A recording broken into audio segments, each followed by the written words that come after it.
You want to tell them where we are right now? Jesus. We're in Columbus. 10 toes behind Jesus. 10 toes behind Jesus. I started 10 toes. You know how it go. Used to have waves. Now I wear a big nappy fro. Then I fell down. Couldn't believe it until I stood up. 10 toes behind Jesus. What's up, guys? Welcome back to another episode on the 10 Toes Behind Jesus podcast, season 3. As you all know, the theme is 10 Toes on the road. So y'all, guess where we are right now. I know you're probably not going to be able to guess, so I'll just tell you. Actually, Jonathan, you want to tell them where we are right now? You can tell them. We're in Columbus, Mississippi with podcast guest Jonathan Perryman, or should I say the Jonathan Perryman? Yeah, is that your Instagram handle? The Jonathan Perryman. So again, thank you for agreeing to do the podcast and coming on. I'm so excited. It was like a 2-hour drive up here, and I got to see downtown Columbus, and you didn't miss a lot. Yeah. Yes. So, Jonathan, what you got to say? Podcast. Well, first of all, thank you for having me. I'm, podcasting and, it's a modern way of communication, that we've all gotten into. And I'm glad that God gave you this idea. I'm just excited for, you being here in Columbus, being here at the university where I teach at, or the community college, the community university, they say. Professor John. Professor P, they call me. Professor P. Oh, yeah, I'm excited. Yeah, so we are currently in East Mississippi Community College. What is this area called? Like the Mayhew. Mayhew. This community university is in Mayhew, Mississippi. It's between like West Point and Columbus. Okay. 15 minutes outside of Columbus. Yeah, so I got a little tour of campus. It's nice. Like, I asked John, I was like, it looks brand new. And so you told me it just got built in, I think it was 2019. 2019, yeah. So cool space. I'm just looking around, like, there's pictures on the wall. So is this college like design based? Yeah, this is the manufacturing and trades wing of the college, because one of the main campuses is on down. Okay. So that's where they teach like nursing and because East Mississippi Community College is big in nursing. So the main campus is on down the road about. It's probably big in nursing because the history, which I learned today. Yeah. Columbus is a very historic city or town, I should say. Yeah. But Jonathan, guys, he is an artist. And so when you say artist, you can think maybe like painting, or you can think of playing an instrument or singing or writing, designing, creating. And he's really all of those things. So he sings, he has music out on Apple Music. He plays the guitar. He taught himself how to play the guitar. Mm-hmm. Self-taught singer, extremely creative. I'm learning that he has talents in digital creation, I would say. What is that? Videography. Yeah. It's a lot. But the most important thing about him is he is a man of great faith, I would say. Knows the word. Like, even today when we was doing that Bible trivia, and they was like, we gonna do something hard. I'm like, well, I'm gonna lose if I'm gonna get Jonathan, because he'd be knowing the Bible stories. And so he has become such a good friend of mine. And he made a reel the other day, and I can't remember if it was in the caption or it was in the video you made, and you said, fighting against the kingdom of darkness. Yes. So tell me what that means when you hear that. Well, you said it, fighting against the kingdom of darkness, but like, what comes to your mind? Stranger Things. No, I'm just kidding. I'm just kidding. No, but for real, like, I've been really wanting to like sharpen my abilities and my mind, my like just thought process. That we're always in a fight, whether we realize it or not. Yeah. There's a whole nother realm or spiritual world that's going on that the devil has really deceived us to believe is not even there. And like, that's what's crazy. Like I don't know, it's like lately God laid on my heart of how deceptive he is. There's a scripture in the Bible that says that if he didn't shorten the time frame, that even the very elect who God has selected would be deceived by him, because he's such a master deceiver. And though we read the Bible and we know that he loses anyway, Yeah. he can still deceive me. Yeah. You know what I'm saying? And so it's like he has really pulled this veil down that he doesn't exist, Literally. yet controlling everything. So, yeah, I've just been really trying to peel back the layers of that. Yeah. So, and along with that, our pastor, we both go to Faith Apostolic Church under the same pastor, Bishop Michael Bender. And he's been doing these Bible studies on, oh Lord, I want to get it right. The Unexhausted Saint. Yes. Or he got another one. No, that was last year, I think. Yeah. The Unexhausted Saint, right? Also saying and putting on the whole armor of God. Yeah. And y'all, like, it's been months now. We just been going in, like Ephesians 6, in. And, you know, we all just be like, you know, if things are going good, you're like, okay, cool, you know, the armor of God, like, I'm paying attention, but, you know, I haven't really experienced it.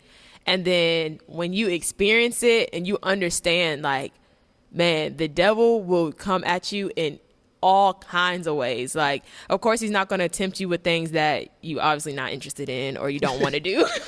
He ain't wasting his time with that. Yeah, he's not wasting his time with that, but he will really trick you. And so I think maybe a few weeks ago, that day came for me, and it just was like, it threw me back. It took me a minute to even realize what was going on. And so I just want to talk about how, like,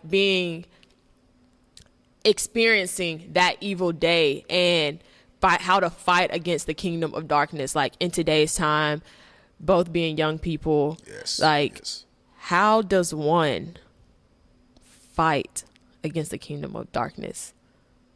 That's a really good question. And Pastor has really been now, it's not until like he really goes in detail I start really thinking about, man, we're really in a fight. We're really in a fight. And the devil ain't fighting fair. And he's not. and so it's like he's not, and Paul says, like, we wrestle not against flesh and blood. Mm-hmm. And so, but the devil is using spiritual influence, thoughts, and all that kind of stuff to influence us physically. So it's like, this Joker. I'm still like, well, I hate the devil, man, because like he uses feelings, emotions, and thoughts. That's his recipe. Feelings, emotions, and thoughts. Because he knows if he can get you there, he got you. He got you. Yeah. If he can get in your mind, he got you. Well, like the only way to fight him is with the word. Because we got like the example. Remember we read in Matthew how he came and tempted Jesus. Yep. Jesus didn't even get in his own feeling. He was like, the word says, the word says, the word says. Like, and he tried to use the word, but twisted it. And it's like, man, the importance of knowing the word for yourself. Yes. And like, we've been doing like reading through the Bible and stuff. And for me, I don't know about you. Well, I know you be reading the Bible. I can tell that. But for me, this has kind of been new in the sense of like reading the full chapters, like ongoing, consistently, and things like that. And so it's just like, it's really important. And I know I would see people that would be like, oh, that's found in Mark, or like, oh, that's found in Exodus. And I'm like, man, how in the world, like, do people get there? And it doesn't just happen overnight. Like, you have to put in the work to yourself. Like, you know what I'm saying? Oh, yeah. Yeah, and I'm still not that good. So people like, they can pull the scripture like, bam, bam, bam. I'm like, I read it. I know what you're saying, but I don't know where that's at. I know it is. That's one reason. That's one of the ways we fight the spirit of darkness is we're reading the word. Because you remember we read the parable about how the sower went to sow, and the fowls came and plucked the word of God out of people's mind that weren't keeping it. That's the written word. We read, and then when we come to church, if we don't take that word serious, the devil will come and he'll just pluck it out. Yep. And just fade away. And then you won't have nothing to resist him with.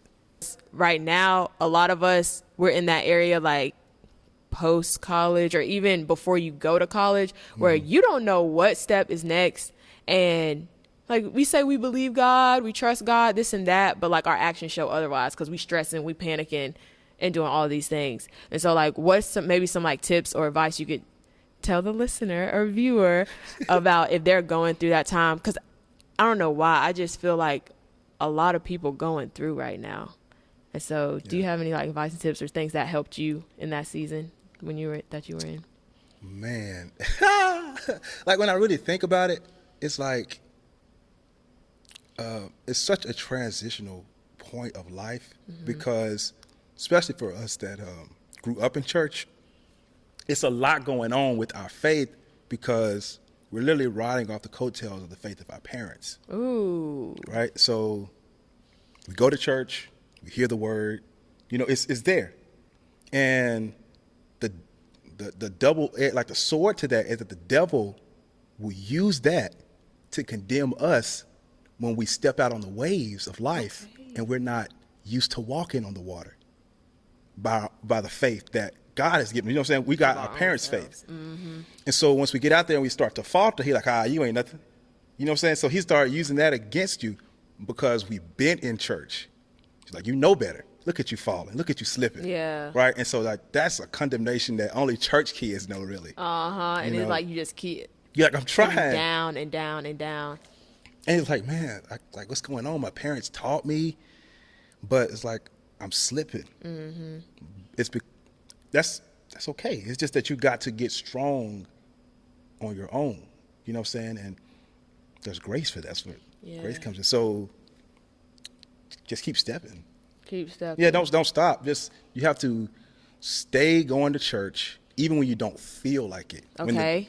That's one. Stay going to church even when you don't feel like it. When the devil tell you like, oh, you can't go. You too dirty now. That's when you need to You go. too dirty. That's when you need to go. That's when you say, you know what, I'm going to church today. That's really I did it like, bro, how did I like you sometimes you can see yourself in a situation and you wonder, how did I get here? You know?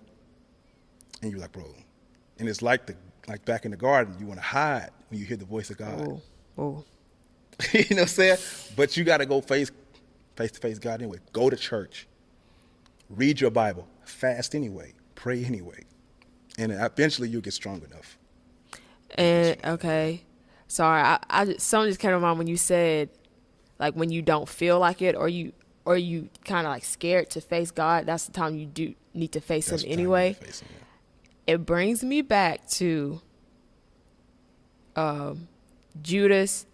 Instead of repenting and saying like, God, I'm sorry, I betrayed Jesus, like all this, that, he took on the worldly sorrow and just killed himself. And like, when we mess up, that is when we need to turn to God, like the more, or like sooner. Like, don't think or feel like too ashamed, because when we feel ashamed, like what's coming with that guilt, sadness, all these other things coming and attaching to that, depression, anxiety, anxiety, like all those things going with it. And then next thing you know, you got this full big thing, and it's like, man, we just should have went to Jesus. And obviously, you know, easier said than done. Yeah, because that condemnation be standing there. Yeah, you're like, I can't go, but you gotta go. You gotta go. But you gotta go. Yeah. That's the only way through. That's the only way through. Yeah. Okay, so kind of a spin, but not. So let's talk about the Jonathan Perryman music. And just tell the viewers what you got going on. What we got going on? Music. From the beginning. From the beginning of music? Yeah, from the beginning. Okay. I feel like that's important. Yeah, that's important. Yeah. All right, so I grew up in a church that was so small. Wait, not that beginning. I'm just kidding. I just hold it there first. No. You could touch the back wall from the front pew. Wait, you could touch the back wall from the front pew. Yeah, you could reach right past Pastor and touch, get some water behind him while he was standing there. No, I'm just kidding. But anyway, like, music has always been like a part of my family. Like my grandma, my dad. My dad was in the band. He played. My dad can sing. He can. I've heard him He just sing. has a deep voice. Yeah. My mom can sing. Your mom can. Yep. That's how they met. They met in band. So that's a little story about that. I've heard the story. That's why I was smiling so hard. But yeah, it's so cool. my dad played the trumpet, and then the tuba, clarinet, trumpet. Then he became the drum major.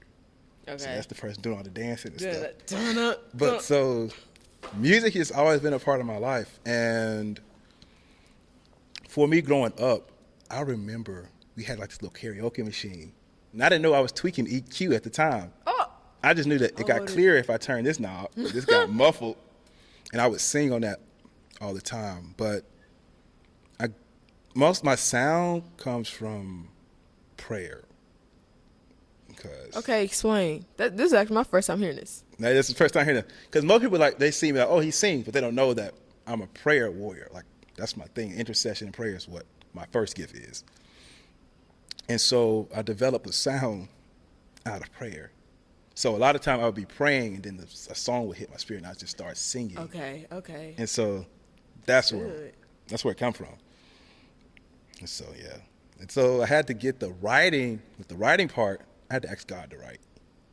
I remember laying on the floor in my bedroom. I was like, God, teach me how to write just one song. And so I wrote my first song. And it just kept going. Okay, what was your first song? My first song I ever wrote was called I Will Hold My Peace. I Will Hold My Peace. And the catch line was, I don't have to swing the sword. Wait. I don't have to swing the sword. I don't have to hold the spear. I will trust in you. Because we don't have to fight. We just let God fight. That's what we talking about. Literally. I will hold my peace, yeah. That's what's up. So how old were you when you wrote that? I was still in high school. So probably 17 or 18. And so what about playing the guitar? Did that come before or after? The guitar came before writing. Okay. So I had to pray about that. So go ahead. So my parents bought me this guitar. It was a cheap guitar. It was like $100 maybe. And it hurt my fingers. They got it for Christmas. It was black. I still got it at my apartment, and I just keep it because, they got it for me. It's black, and the action was high, so the strings like very far from the fretboard. Hurt my hand to play, and but I played it. And my parents said they were going to see if I was going to stick with it. And I stuck with it. Like, I got that guitar, and I stuck with it, and I laid on the floor, I prayed with it, asking God to teach me, slept with it, put it in my bed and slept with it, and I just got better. You just really, fell in love. Fell in love with it, yep. So, guitar came, music came. Where are we now? Well, now I just, put it all together. So it's like I'm trying to be the person that can just write a whole album, but I can't. Oh, talk about it. Because my songs, they come from me talking with God all day. Okay. And so if I'm going through and talking with God and walking, or how I'm feeling, a whole song would drop in, the whole thing, not a line, the whole song. The verses, the choruses, everything, how it's supposed to sound, everything. And so then I just got the song. I just recorded. So it's I get a song here, months. So basically what you're saying is it's not you. If we want to make an album, it's a lot of okay, I want to do it this way, I want to do it that way, this way, and you're just letting God just lead you okay, there's this song, it's that song. It's not really forming an album, but we got a bunch of songs. Absolutely. Okay. Yeah. Yep. And so I did develop my skill writing, and there was a stint where I was writing songs that weren't, we say, church songs. Okay. They weren't church songs, but I knew that wasn't my direction. Okay. And so that's why that ended, because I was like, guys, this ain't the direction I'm trying to go. And because, I made a promise to God to write and sing for Him. So I know it's a lot of artists that start off gospel. Yeah. And then this and that. But that's respectable because I don't know. I just heard and seen like it's way more profitable. That's the word. There you go. To not do gospel. So again, like making that commitment and like just being true to and faithful to God. Like, look, I'm not gonna waver or like I'm not gonna lower you gotta the bar. make up your mind. Man, like the reason being on my mind is if you stand for nothing, you're gonna fall for anything. That's so true. And I've just been seeing it in like so many different like situations and even like small stuff. Like I'm trying to think of an example without like doing a specific experience, but it just like if you really do not stand like, okay, I'm gonna do this, I'm gonna do that, you will end up doing anything. Anything. Like I heard somebody, he said, a standard doesn't move. Ooh. Goals do. Ah. And he said, okay, standard. He was like, all right, standard is Chick-fil-A. They ain't open on Sunday. They don't care if you get mad. They don't care if you're tired. You really want chicken. Go to Popeyes. Go to KFC. Go to Popeyes. But they don't change that standard. They don't. And do you know that because they close on Sundays, they don't like lose money? Yeah. They actually make more than the people who are open all week. But it's holding your line, you know. So I can't give into that. And it's more respectable too. Like, yeah. Even if someone kind of like fold in your favor, I don't know if that's like the right fold in your favor. Yeah, it's like, I mean, yeah, it's cool. It's worked out for me, but like, you'll probably do that for the next person, or you do that for this person, you do that for that person. Yeah. No, but Chick-fil-A though, closed. They on Sunday. really like not opening on Sundays. They closed like Kanye said. They closed on Sunday. They don't care. No, I'm just kidding. That's good though. Like I really respect them for that. Yeah. But also too because like it's because people go to church. That's why they close. And it's like, man, I remember playing basketball, like growing up playing basketball, and we didn't have any games on Sunday. Oh, y'all didn't either? Yeah, Mama no, we shut didn't. that stuff down. Yeah, but like now it's tournaments. Like Sunday is like a big sports day. Yep. And I'm like, dang. Yep. It's like we just slowly pushing out church. Pushing church. Ooh. That's why now church, like I heard you say in the earlier, I watched the other episode, it's just getting so condensed to where church now is just reels and clips. We went from church being all day Sunday. Yeah. To, all right, you got 2 hours. 40 minutes. Better than praise and worship in your car. When you pull up, we got 30 minutes of praise and worship, 15 minutes of word, and then you watch clips of reels for the rest of the week. Rest of the day. Yeah. Yeah. And then we wonder why we are spiritually getting weak. And the devil, like I said, and the enemy is laughing because this is his whole scheme. Yes. This is from his the whole beginning. Plan. From the beginning. And I was talking to my mentor about this, and talking about spiritual warfare, how the enemy is methodical. He's slow, and he's slowly pushing back, until you look back, you're like, bro, we way off. We don't even go, you know what I'm saying? How did we get here? But what we call influence is actually spirits. Okay. It's all just influence. It's a spirit. And you see, it could be good or bad. There's some people that have a big influence, and there's a big spirit behind them. That's being, whatever they're pushing out is the spirit behind them, pushing it out into the earth. Yeah, it's a whole lot. I don't want to go too deep into that.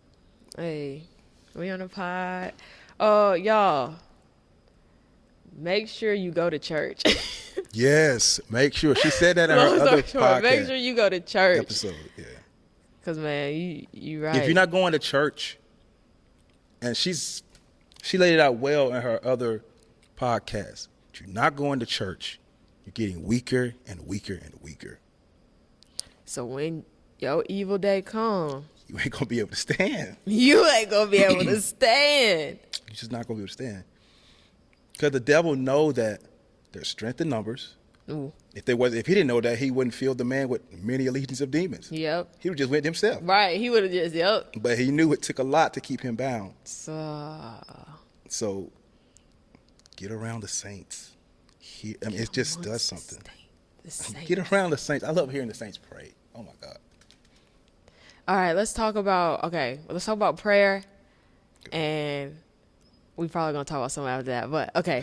Talk about prayer. I know you can talk about it for a while because we be talking about it like all the time. But like, what's some nuggets, some things that you've learned? Someone probably like, I don't know how to pray. I get bored. I lose my train of thought. Like, what's some nuggets thing that you've learned through prayer or with prayer? Well, prayer is a powerful tool. Boom. We'll say that. Yes. That we use to fight with. It's direct dialogue between you and your creator, right? It's the one line that you got. You say, Lord, Jesus. I need some help down I need here. some help. And it's like, you ain't got to, you know how you call your mom, like, Mom, let's go with my dad, or your brother, or your pastor. You can do that same thing with God. You can just straight up call God. Like, God, I got some issues going on. And he wants to hear from you. Yeah. And so it's what I've been studying, prayer and fasting, because I've been thinking about how in the garden, at the very beginning, man was like in constant communion with God. Mm-hmm. There was no distraction. And so one thing I've learned is that to build a strong prayer life just takes you, first off, thinking about him, thinking about God. Mm-hmm. And so when you go to your time to pray, it's easy. You've been thinking about him all day. So you got stuff to say or not to say. You know what I'm saying? He's on your mind. And so your most important or strongest thing in your prayer life is how you live. Boom. Because you can't go pray over a terrible life. Yeah. You're like, okay, I'm going to go pray over this. Nah, you need to go repent. You need to go repent. No, don't pray over that. But I never said this, but so much stuff has come from prayer. Like, I'll say October is when our pastor calls prayer revival week. I'm waiting on that. And I was going to say that. I was going to be like, man, I know you can't wait. I can't wait. Y'all, I mean, shame on me because I don't keep that week up. Okay, hold on. That didn't make sense. What goes on that week, like, I have not been keeping it up as far as, like, we were praying, like, all through the day. Yeah. So you go in, like, open, 2 hours. Yeah, the church is open, like, all throughout the day, chain fast. And like when you just sit in the presence of God, like you can hear him in a way it's like, no, my God. I mean, God told me this through fasting and through prayer, so many different things concerning like what I'm doing now and like how to like, I guess, respond to stuff or like how to go forward with things. And I don't really know what else has done that for me other than prayer and fasting. Yeah. And that's how you get, because, okay, when I looked at prayer, one of the first things God gave me was Genesis, I think it's chapter 26. Jacob is running from Esau. He just stole the birthright. Okay. And so he gets to, I think it's Beersheba. Look, these Bible names, look. And he goes to sleep. And he goes to sleep. And he has a vision, a dream of the night. They're called a dream is a vision of the night. So he has a vision of the night, and he sees angels ascending and descending on a ladder that goes from earth to heaven. And he wakes up and he says, "Oh, how terrible and dreadful is this place."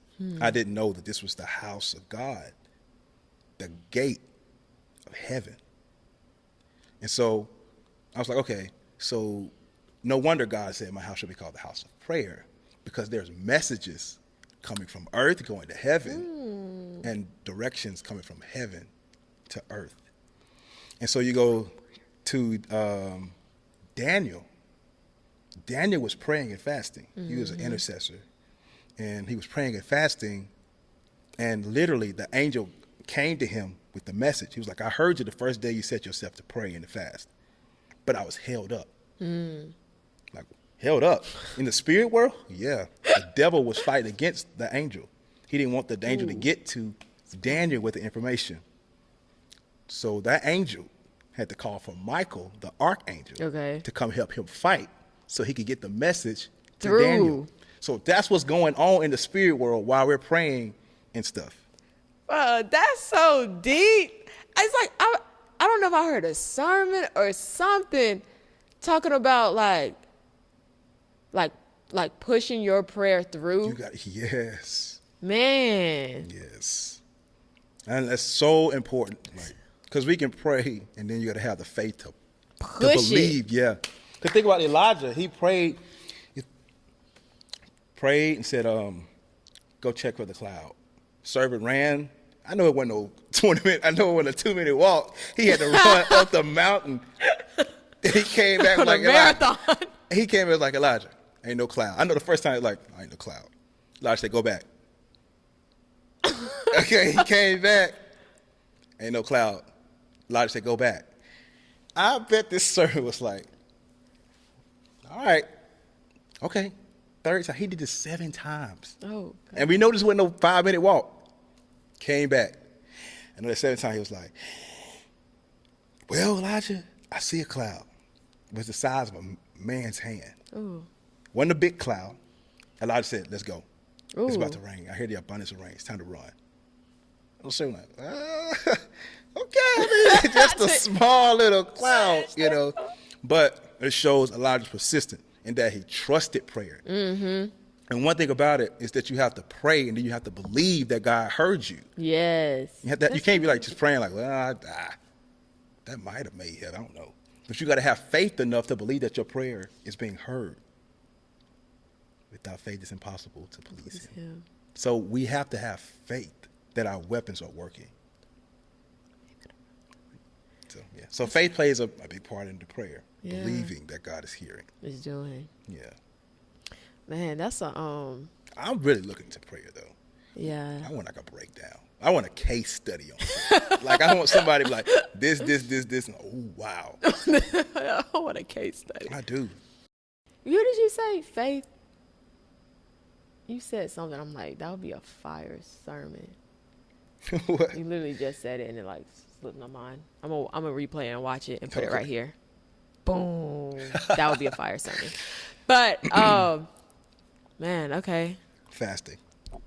Fasting. Talk about fasting. We're talking about fasting. Let's talk about fasting. Okay, so like a year ago, I learned about fasting is that you can't go on a diet and call it fasting. Say it again. I'm trying to lose weight, so I'm not going to eat today. No. I'm on a fast, y'all. No, you're trying to lose weight. You lose some weight. And that really used to be me, like, or clean eating, like, oh, I'm cutting this out, like this and that. And I, like, kind of would blend the two. So I learned that. Another thing I learned is that, like God is not just gonna accept anything you throw at him. Like, I'm mad today, but I'm not finna eat this, but I'm still mad. I got attitude, this and that. And it's like, your attitude is wrong. Like, you might as well eat. You had like eat something. Matter of fact, and it's been times when, like I feel like that. So true. Like, I might as well just eat. Might as well just go ahead and eat. Might as well go ahead and eat. Might as well go ahead and eat because this right here ain't it. But what you got? No, I remember when I was fasting, I was working when I was a land surveyor. So when I first started like praying, I love prayer. I remember telling my mom, I was like, Mom, I could do the praying, but the fasting. Oh yeah, I remember you said that. I don't see that. Mom said, just try to do a half a day. I said, okay. So I did a half a day. Okay. Then I did a whole day. Then 2 days. Then 3 days, And so it built. So I remember when I went from working inside to back out in the heat. Oh. Now I'm going to do a 3-day fast. Lunchtime came. I am pissed off, literally. We out there putting stakes in the ground, and I'm getting mad. And I said, okay, it's time to cut the fast. Okay, you need to chill. You finna make, because basically, when you're fasting, you reduce your physical body, and your spiritual strengthens up. But you're strengthening up in whatever spirit you in. And so I'm getting mad. I don't want to build up a strong, angry, fasting spirit. Like, yeah, I fasted today. Shoot, I fasted. He said, I'm building this up. I said, no, we got to cut this. I ain't finna have a big old angry spirit. And so, but yeah, understanding what you're doing in fasting, and yeah, because you when you couple that with prayer, you really it's like, because I see like fasting like emergency, like you got like your shipping services. You can pray for it, but you want express shipping, you add some 3-day fasting on. Ooh, add that on top of You say, God, I need this to get answered. And God will do it. He will do it. Fasting. He just want to know if you gonna believe. Let me say it to the microphone. Fasting is express shipping. Okay. Express. 1 to 3 days. He said, I need to hear from you now. 3-day delivery. And that gets his ear. That's good. Add that 3-day fast on top of it. Yeah. I have not.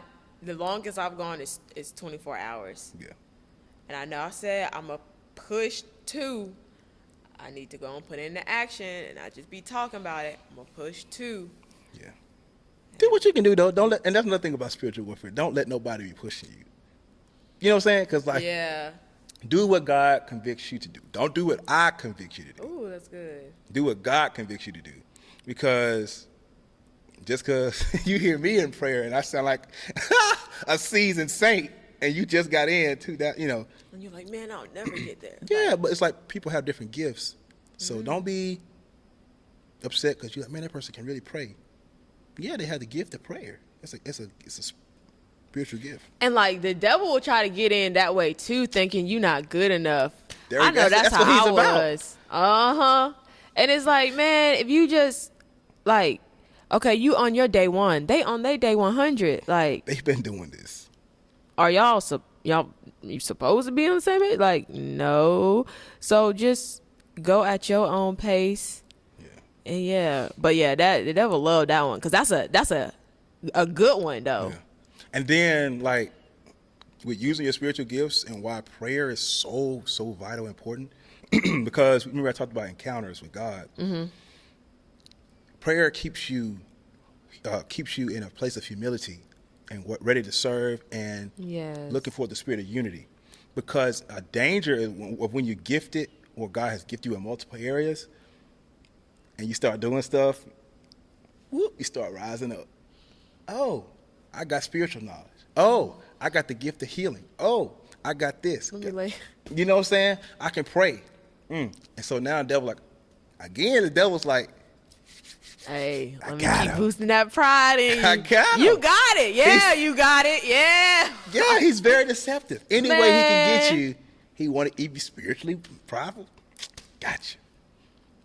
And you're like, oh, I'm stepping on the devil's head. Devil's like, nah, you ain't stepping on my head. I got you. I got you. I was like, man, he is so wicked. He's so wicked. Like, it's crazy when you think about it. Like, he got, look, you gotta say about the devil. I ain't trying to hype the devil up. Don't think I'm hyping the devil up. But look this. The devil is so deceptive. He in heaven, and he convinced 1/3 of the angels to go with him. Who you? How you gonna stop him in your own strength? He convinced 1/3 of the angels that sit around the throne of God and see the lightnings and the thunders that come out of his throne. And he convinced them, we can take God. He did it. Not only that, like, he convinced himself that he could even do it. Like, bro, you're really you're fool for that. Yeah. Okay. Like, whatever was in you got yourself to thinking like you could take on God. Like, and then bring all the people. Man, that's why he's the father of lies. He is a deception like master. That's why if he come around, I ain't gonna go back and forth with the devil. I ain't gonna try to think about like, cause philosophy, I ain't doing none of that. I'm just going straight with the word. Bible say this. Bible say this. Bible say this till he leave. Cause not even giving not even giving an inch, no room. Even the stuff I think about, I ain't saying nothing about it. I'm just gonna say the Bible say this. The Bible say this, cause no wiggle room. Give the devil no wiggle room. No wiggle room. Don't even let him think he got the chance. So I guess to say our biggest way to fight against him is stand for truth. Stand for truth. Yeah, and love truth. I hear the Bible says, "Buy it and sell it not." Yeah, it's valuable. Yes, it's worth because everything. The devil is coming because everybody has different things. Every person, even me. I don't care who you think they are. Everybody has their own temptations. Yeah. And the devil gonna pull at whatever string he got. Pastor Street said that 2 Sundays ago. He said, "That one got you." Okay. He's like, all right, let me try again tomorrow. Try again tomorrow. I'm gonna adjust my formula. Come a different way. Yeah. Let me switch it up a little bit. You like that? You want to smell that one again? Oh, if he see you pause on something, you know how you on your phone? Oh my God. You on your phone, you go to Instagram and you scroll and you pause. The algorithm is watching that, so they put more of that. That's good. It's putting more of that on there. So you're like, man, why I see all these cars all of a sudden? Whatever stops you, the algorithm checks it. So if you're dealing with lust, you better Hey. you better scroll on real quick, or stay off of it. Stay off, because it's taking your picture. It's watching you. It's watching you. And so that's the devil. He's literally watching what grabs your appetite. Man. Fighting against the kingdom of darkness. Y'all, we're going to wrap it up here. Yes. You all know we can talk 4 hours, and we do a lot. So, but again, the Jonathan Perryman, thank you for being on 10 Toes Podcast. And y'all, don't forget to buy some merch. Get Link some merch below. Any last words? Anything you want to say? Yes. Thank you for having me on here, really. And it's so like heartwarming and to see young people that like are hungry for God and Christ. So subscribe and listen. Like, do it. Like, for real, do it. And because the community of young Christian, what should I say? How you say content creators is already so thin. So we add apostolic to that. That's even smaller. So be appreciative of it. Take it and subscribe and let it bless your life. That's all I got to say. Hey.